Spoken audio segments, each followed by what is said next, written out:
Hey, Mom. I just wanted to remind you about our plans today since I have some updates. It sounds to me like Reese was able to get reservations at that one restaurant that I was telling you about. I don't think it's going to be anything too formal, so just show up how you would do to any other restaurant. I think we're going out for Italian, so don't wear white. Yes, I suppose that would make it pretty easy to see where I got sauce on myself, wouldn't it? But I'm glad and grateful that Reese was able to find a good place to book for us. I am really looking forward to this. I'm looking forward to this too, Mom. But I'd be lying if I didn't say that I was also a bit nervous. What do you mean, Claire? What is there to even be nervous about?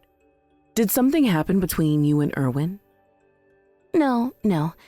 It's nothing to do with Erwin and I at all. But it's just that, well, I guess his dad says some things that just really weren't sitting right with me. And I think that some of what his dad has been saying might be starting to rub off on Erwin. I'm not really sure if I can explain it any better than that without going into too much detail about what all was said. I'm sorry, but I guess I'm just a little bit confused. If you don't want to talk about this, then that's okay. But I'm afraid that I can't really follow along with what you're saying to me. Well, it's just, I don't know. I guess that Erwin's dad really doesn't seem to be happy about the fact that I was raised in a single-parent household. And this isn't just hearsay, Mom. He's actually told me this himself. And now, even Erwin has been saying things that hint at him not being happy about that either. Wait a second. You mean that your fiance's father, and now even your fiance, are talking bad about the way that you were raised? What were they even saying? I don't know. I wasn't really trying to listen, to be honest. But you know his family? They all come from a long line of politicians, and I guess they just have some pride about that. And I think more than anything, they probably just have a lot of misconceptions and misgivings about what being raised in a single-parent household even means. But I just know that if they were to meet you, that would probably solve everything. I mean, you do know who Erwin's dad Reese is, right? Yes, I think I've heard of him, but I think that we've hardly ever actually interacted in person. Although, I am sure that Reese wouldn't want to try and start anything with me as soon as he realized who I am. No. I don't think that he would try and start with you over anything. Although, don't be surprised if he gets a little competitive about things. I suppose that might have to be expected, won't it? But if that's all that's going to happen, then I'm not sure what you're worried about. I think I know how to handle myself, thank you very much. But after all, I think there were plenty of people who thought that they could look down on us just because I was raising you all by myself. But I am sure that if we just all sit down to eat a nice meal and talk this out, that we'll be able to clear up some of their misconceptions. Although, that being said, I have to say that I'm surprised that someone would actually still cling on to such an outdated belief. I know. You're right. You might be fine tomorrow. But that wasn't all that I wanted to talk to you about. There's something else that I wanted to discuss with you before the meal. Oh, really? Well, what is it that you wanted to talk to me about? What else is there that I should know? The thing is that both Reese and Erwin asked for your phone number so that they could get in contact with you. So I was just wondering if you wouldn't mind if I shared that with them before tomorrow. That's a bit strange that they would ask you for that when we're all about to meet tomorrow in person anyways. Can they not just get my number from me directly tomorrow? Why can't we just do that? Well, I told them that you were really busy and that she might not like it, but they both seemed pretty insistent about it. I see.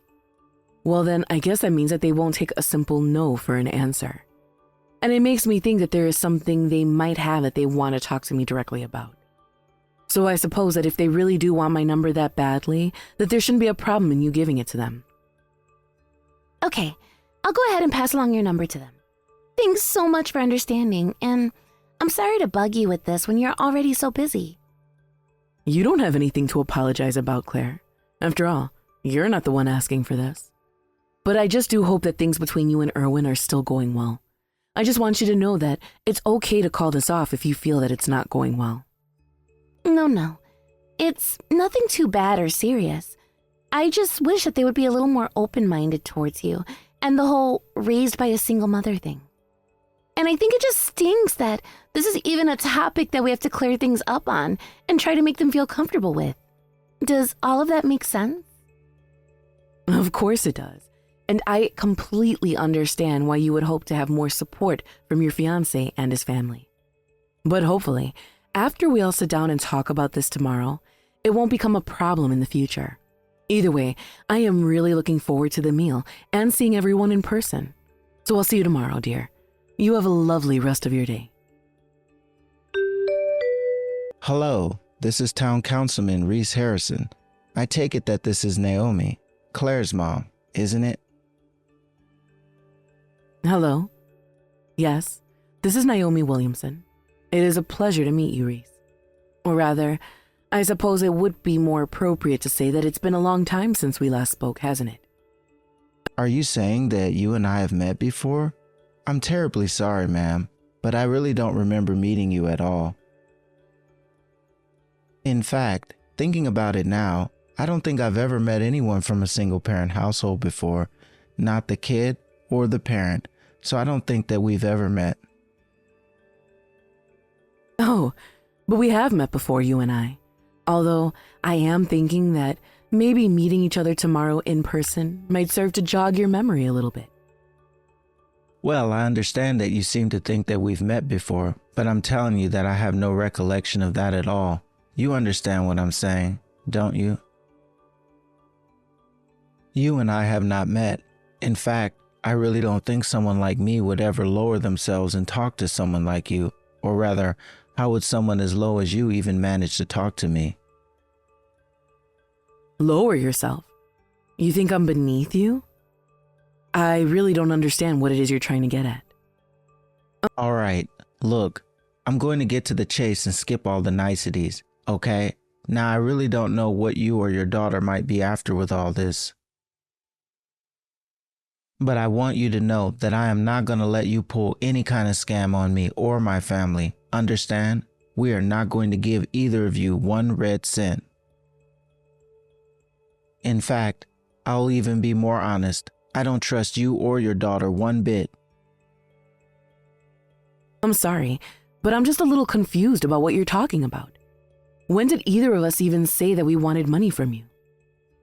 Listen, I'm a member of the town council.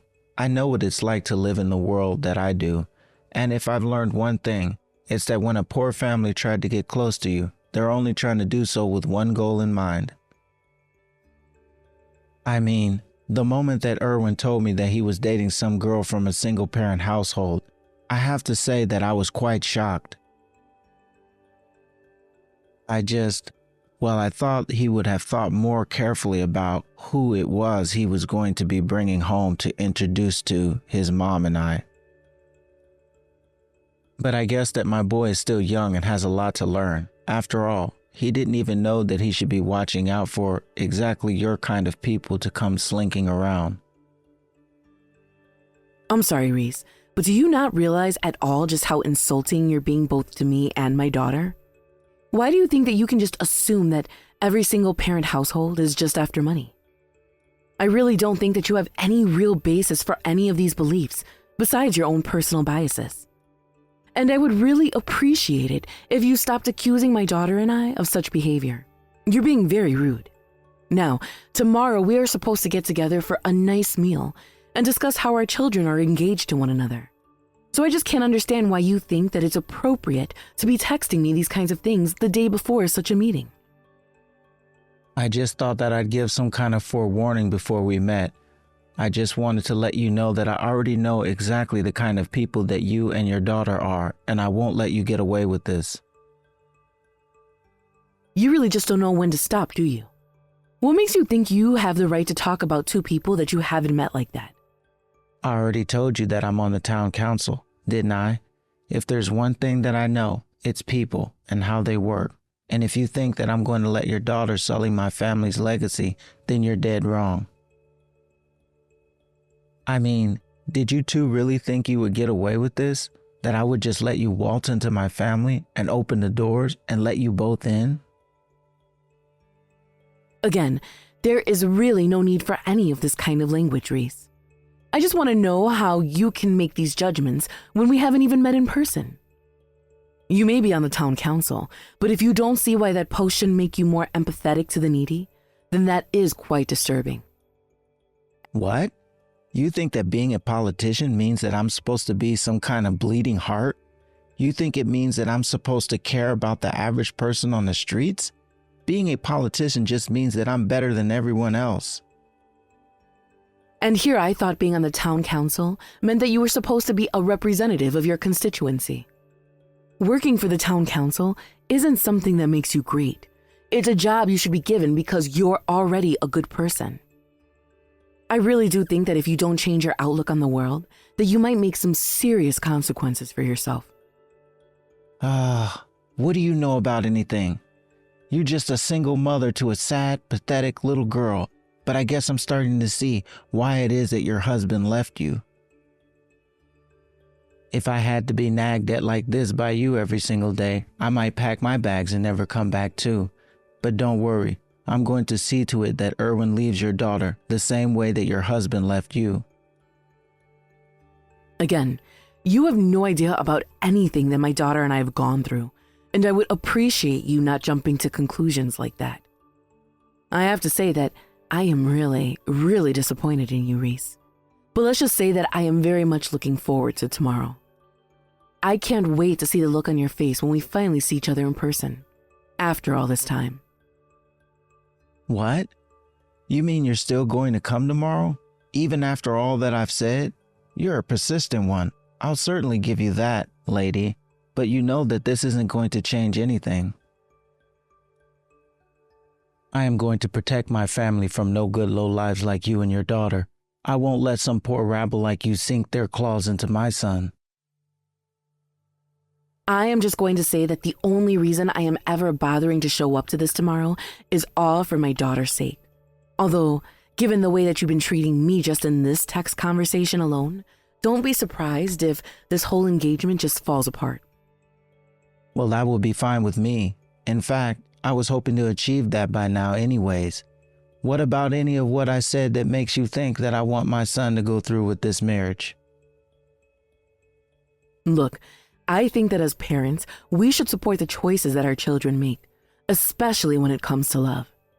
Now, if you think that my daughter has some kind of ulterior motive, I can assure you that she doesn't, and I'll have you know that neither do I. You know what? On second thought, I might actually be okay with your daughter marrying my son, as long as she promises never to talk to you ever again. I'm sorry, I don't think that I'm following along with what you're saying. What would be the point of that? I mean that I'd let her marry Erwin if she just cast her past as someone raised by just a normal mom. Not only would you have hung around only bringing shame to my brilliant political dynasty, but it would be the only way that we can really be sure we can control your daughter and make sure she doesn't either steal money or ruin our reputation. If she could do that, then I'll let her marry my boy. Well, I'll say this much for you, Reese. You certainly do have an overinflated sense of self. I mean, to think that the day before we were supposed to meet in person, you reach out to me just to insult my family and I like this. You must really think that your family is the cream of the crop around here, don't you? Of course I do. My family has literally helped to lead this town for generations. What have you done with your life besides lose a husband and raise a useless daughter? Even my son is working in my campaign office, and one day, if he learns how to do it right, he'll be ready to take over my seat on the council. But before that can happen, I need to make sure that he gets smart enough about what kind of people he's letting into his life. Sorry, don't we live in a democracy? I don't see how you think you'll just pass along your seat. And I will ask you to keep your comments about me, my daughter, and how I raised her to yourself when we meet tomorrow. If you have a problem with anything that I have to say tomorrow, you can just leave and cancel the whole engagement. I'm a politician, and here in this country, we have a little thing called freedom of speech. Got it? But more important, I'm going to do whatever it takes to protect my family from people like you, and that's why you're not going to get away with this. If the only reason you're seeking power is just so that you can lord it over people you see as beneath you, then I don't think you're a good fit for office. Especially since you seem to think that you can actually create some kind of dynasty with your family, or that would even be something desirable for a functioning democratic society. There you go again, running your mouth as if you have any idea what you're talking about. Politicians isn't for women, and it certainly isn't for a single mother. You don't know what's good for society because you're not good for society. But I don't even know why I'm trying to tell you all of this. It's like trying to teach a toddler about rocket science. It's all going in one ear and out the other. Yeah, you're right. I am getting nothing of value from this conversation at all. But I suppose you'll just have to try again in person tomorrow. Anyways, that's all the time I have to text. I look forward to seeing you then. How are you supposed to sit when we only made reservations for us and not you? Excuse me? What are you talking about? Are you talking about our lunch plans today? Of course I am. I made reservations at one of the nicest Italian places in the city, and let's face it, there's no way that a nobody like you can afford to eat here. So since you don't even have enough money to afford your own meal, why would we be reserving a seat for you both to be here? Did you really think that you were going to get a free lunch from me that easily? Well, think again. There you go again, trying to make fun of me for things that you have no idea about. I know that you're poor, and that tells me everything else that I need to know about you. You're the one that needs to learn and accept their place in the world. You really think that you know my place better than I do? Don't know what to say to a man like you. I don't care what you say. Nothing you could ever say is going to change how I feel about this marriage or you, and that's why you don't have a seat here. So if you want, you can either stand at the table while we eat and enjoy our food like civilized beings, or you can give up and go home. Honestly, you should be grateful to me that I'm even giving you the choice. Don't say that I never did anything for you. I see. Well, if those are the only two choices that are going to give me, then why don't you just tell my daughter that I've gone home? Yes, this is perfect. You better go home. There's no place for you here at all. Yes, it would appear that there isn't. Just don't tell me that I didn't warn you. You will regret this. Regret? This is the best decision I've made in a long time. If I knew that it would be this easy to get rid of you, I wouldn't have even bothered talking to you yesterday. Now, get out of here, you low-life nobody. I guess we'll just have to see who the real lowlife is, won't we? Hey, what the heck is going on here? Huh? We've been waiting at the restaurant for a long time now, and nobody is here. I mean, not even my son has shown up here yet. He's not even picked up his phone. Do you have any idea what's going on here? Our whole family is over. It's ruined, and you were the one that ruined it. Wait, what? What is all this? What are you talking about? Have you gone crazy or something? No, sorry about that. I was only passing along a message from your wife is all. I actually ran into her in front of the Italian restaurant and explained to her all of what happened between you and I. Wait a second. You mean that it was my wife who said that?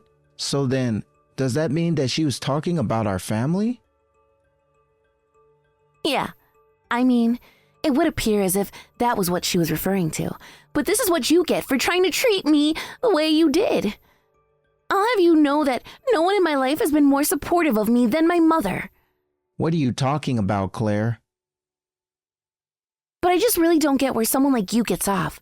I mean, why be so judgmental about people you haven't met when you're literally going to meet them the next day? I really thought that you would have been more careful with your choice of words after hearing that you had met with my mom before. But I guess your wife was able to figure out what you weren't, that's why she got so distraught. Okay, just what the heck is going on here? Huh? What are you talking about? What did my wife figure out that you're saying that I wasn't able to? Huh? I'm just saying that your wife saw who my mom was and that her reaction to how you treated her. But I'm surprised that you couldn't fit all the pieces together. After all, my mom is one of your most influential supporters and basically won your last election for you. Hold on a second, now you're really not making any sense at all. I mean, are you really trying to tell me that I owe my victory to your mom? I just thought that you would recognize my mom as head of Williamson and Company. But I guess you were so hung up on the fact that she raised me as a single mother that you blinded yourself to everything else. And no matter how many times my mom tried to warn you, you just kept looking down on her. Wait a sec, are you trying to tell me that your mom is the same Naomi Williamson who heads the Williamson and Co.? That's right. And I'm just shocked that even after my mom gave you her full name, that you still accused her of being after your money. You really should have just kept your mouth shut until you had actually seen her face to face. But then again, not even Reese knows who my mom really was. This was going to be the first time the two of them met. But no, are you telling me the truth? Is your mom really? She can't be. She literally told you who she was and encouraged you to stop talking until we had all met in person. But are you telling me that you didn't even do any looking into who my family might be? Where it was coming from? Or did you think that it would just be a waste of money and resources to do so much digging into a nobody like me? Even as a politician, I would have thought that name recognition alone would have been enough to tip you off, but... Please, you have to tell me where your mom is right now. I am serious. She already told you that she was going to go back home, didn't she? As for me, after I met up with your wife, I texted Reese and told him that I couldn't get married to him anymore. So even though we will probably never meet again, I hope that this serves as an important wake-up call to you about how to treat others. What do you mean? You broke up with my son. But what about the wedding? What's going to happen with that? I just told you that there isn't going to be a wedding. I wouldn't want to join your family in a million years. But we come from a long line of leaders and politicians. Why should any of that matter if you're just using your prestige and power to look down on others? I've already talked to Reese about all of this as well, so it's over. Please, don't bother my mom or I again. Despite what I said, Reese ended up calling my mom from the restaurant to beg her to forgive him. He must have really been desperate to have that kind of conversation in a public place, because it turns out that a local reporter was in a nearby table and overheard half of the phone conversation. He picked up enough to hear that Reese had been very cruel and mean in his language to an important supporter. When he finally figured out it was my mom, the reporter asked her to comment on the story. She didn't, but her texts with Reese were somehow leaked to the press. And so, in the midst of his son's engagement falling apart, the news about Reese broke, and his support rates and votes quickly tanked. After that, investigations into his campaign revealed some financial irregularities, and now it's a whole thing. Frankly, I stopped following the story shortly after it broke, as I knew all the details that mattered to me. I'm just grateful that I dodged a bullet by not marrying into Erwin's family and getting my mom caught up in all of this as well. As for my mom, after all of the news stories about Reese and his family were breaking, she withdrew all of her support for any of his campaigns and released a statement explaining why she chose to do so. Not only were the financial crimes a problem, of course, but she discusses the appropriate way that Reese conceived of political power and how he lacked the spirit appropriate for having such power in a pluralistic society. I can only hope that this whole story serves to warn powerful people about being too full of themselves, but I'm not going to hold out much hope. Thank you for watching. If you like this video, please give it a thumbs up and don't forget to subscribe to see more content like this.